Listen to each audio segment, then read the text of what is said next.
تو مولا امیر المومنین کے بارے میں اشرف الانبیاء نے کیا فرمایا؟ سب سے پہلے اپنے بارے میں اول ما خلق اللہ نوری، خداوند تبارک و تعالیٰ نے سب سے پہلے میرا نور خلق کیا ہے، انا علی من نور واحد، میں اور علی ایک نور سے ہیں۔ اور پھر ارشاد فرمایا انا علی منی و انا منہ، فاطمہ منی و انا منہا، حسن منی و انا منہ، حسین منی و انا منہ،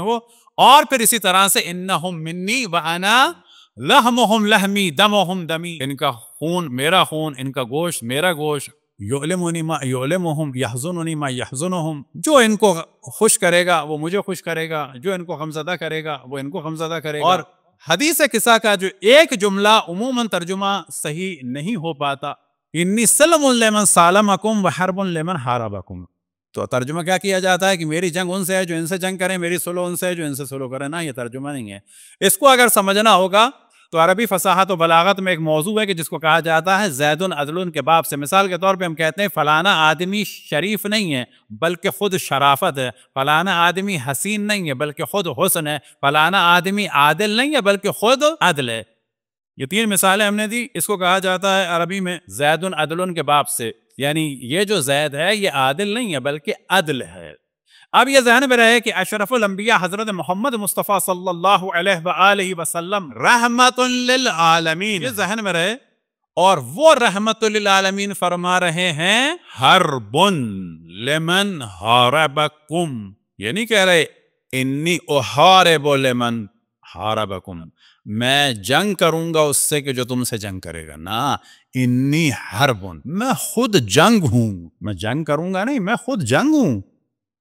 اب آپ تصور کریں جو ہم نے مثال دی زید عدل کے باب سے، تو وہ یہ نہیں فرما رہے کہ میں جنگ کرنے والا ہوں، میں جنگ کروں گا، نہ، میں خود مسلم جنگ ہوں۔ یہ کون فرما رہے ہیں؟ کہ جو تمام عالمین کے لیے رحمت ہے، لیکن فرما رہے ہیں جو میرے اہل بیت سے جنگ کرے گا میں اس کے لیے خود جنگ ہوں، یعنی تمام عالمین کے لیے رحمت ہوں لیکن اس کے لیے جنگ ہوں۔ صلوات پڑھیں بر محمد و آل محمد۔ اب مولا امیر المومنین کی ولادت کہاں ہوئی؟ تیزی سے گفتگو کریں کہ جو سب کے علم میں خانہ کعبہ میں۔ اب یہ ولادت کے لیے جو اہتمام ہوا وہ یہ نہیں ہوا کہ دروازے سے جائیں شک ہوئی، لیکن آنے کے لیے بھی جو اہتمام ہوا دروازے سے نہیں ہوا، اس کے لیے بھی دیوار شق ہوئی تاکہ جو لوگ پہلے نہیں دیکھ چکے وہ اب ضرور دیکھ لیں، کیونکہ جاتے میں لوگوں نے سب نے نہیں دیکھا تھا، لیکن اندر جانے کے بعد جب دوبارہ دیواریں مل گئیں تو اب زیادہ خبر پھیلی اور لوگ بار بار آتے تھے کہ اب کیا خبر ہے، کیونکہ دروازہ بھی نہیں کھل رہا تھا، اب وہ زندہ ہیں کہ نہیں ہے، کھانا مل رہا ہے کہ نہیں مل رہا، پانی مل رہا ہے کہ نہیں مل رہا، درد ذہ میں تھی، بچی کہ نہیں بچی، بچہ بچا کہ نہیں بچا، ہر قسم کے احتمالات ہیں۔ کھانا بھی جنت سے آ رہا ہے، پینا بھی جنت سے آ رہا ہے، لباس بھی جنت سے آ رہا ہے۔ اب جب دروازہ کھلا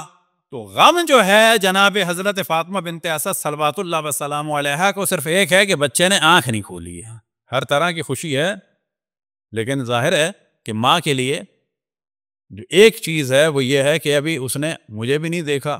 اور وہ ساری مشکل حل ہو گئی کہ جب اشرف الانبیاء حضرت محمد مصطفیٰ رحمت للعالمین میں اپنی آغوش میں لیا۔ تو مولا امیر المومنین کی اگر بایوگرافی بیان کی جائے تو کہا جائے گا کہ یہ وہ ذات ہے کہ جس نے آنکھ کھولی اشرف الانبیاء کی آغوش میں، اور اشرف الانبیاء نے آنکھ بند کی مولا امیر المومنین کی آغوش، اور یہ بیچ کی پوری زندگی جو ہے وہ اشرف الانبیاء کے ساتھ ہے، نہ فقط یہ زندگی بلکہ اس سے پہلے کی زندگی۔ اور عالم یہ ہے کہ حضرت آدم نے جو ترک اولا کیا، اس ترک اولا کے بھی جو آثار تھے ان کو ختم کرنے کے لیے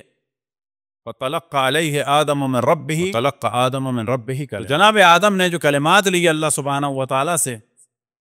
وہ کیا تھے؟ تو کتب شیعہ اور سنی میں بیان ہوا، وہ کیا تھے؟ تلقى آدم، وہ کلمات تھے محمد علی، فاطمہ، حسن اور حسین، اللہم انی اسألک بحق محمد وعلی وفاطمہ والحسن والحسین۔ اب یہ مختلف طریقے کی روایات، ساری روایات کو دیکھا جائے کہ جو شیعہ سنی میں اور مختلف الفاظ کے ساتھ بیان ہوں تو وہ خود ایک الگ موضوع ہے۔